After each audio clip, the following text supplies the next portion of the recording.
আরজি করের ঘটনার পর থেকেই প্রশ্ন উঠছিল সেই ঘটনা যে প্লেস অফ অকারেন্স সেখানে কর্ডন এরিয়ায় কারা কারা ঢুকেছিলেন। এবার কর্ডন এরিয়ায় উপস্থিতদের পরিচয় প্রকাশ, প্রত্যেকের পরিচয় দিয়ে তথ্য প্রকাশ পুলিশের। কর্ডন এলাকায় তদন্তকারী ও ফরেন্সিক দাবি ডিসি সেন্ট্রাল ইন্দিরা মুখোপাধ্যায়ের।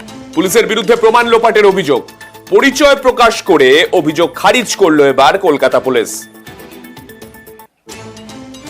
এই প্রশ্নটা করা হয়েছে যে এত লোক কি করে ওই কর্ডন অফ এরিয়ার ভেতরে ছিল। আপনারা হয়তো বুঝতে পারছেন যে এখানে কর্ডন করা আছে, এর পেছনেই কিন্তু বডি আছে। প্রথমে যিনি আছেন এই যে ব্লু চেক শার্টে, ইনি আমাদের ওসি হোমিসাইড। তারপরে কিন্তু আমাদের ডিডি সেকশনের ভিডিওগ্রাফার আছেন, তারপরে ললিত সিপি স্যার আছেন, তারপরে কিন্তু এফএসএল এর যারা থাকেন তারা আছেন।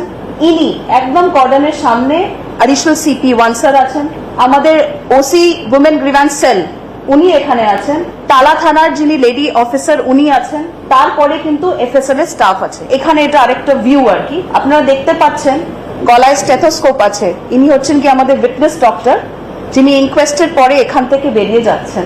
তারপরে আমাদের ফিঙ্গারপ্রিন্ট এক্সপার্ট যেটা আমাদের ডিডি টিম আছে, আমাদের এসি ডিডিআই আছেন, ডিডি সেকশনের ভিডিওগ্রাফার আছেন, অ্যাডিশনাল সিপি 1 ছিলেন ওখানে আছেন, এবং এফএসএল এর স্টাফ আছে। যেখানে বডি ছিল সেখান থেকে 40 ফুট আমাদের মেইন কর্ডন যেটা ছিল সেখানে ছিল, এবং যেটা ডেড বডি যেখানে ছিল তার সামনে একটা কর্ডন, বিকজ এত কাজ হচ্ছে ওখানে আরেকটা কর্ডন ছিল। কর্ডনের ভেতরে এমন কেউ ছিল না যার ওইখানে উপস্থিত থাকা উচিত ছিল না। ফলে ইনভেস্টিগেশন প্রসেসের সাথে ট্যাম্পারিং করা, স্পেশালি এরকম কেসে, একদমই সম্ভব নয়।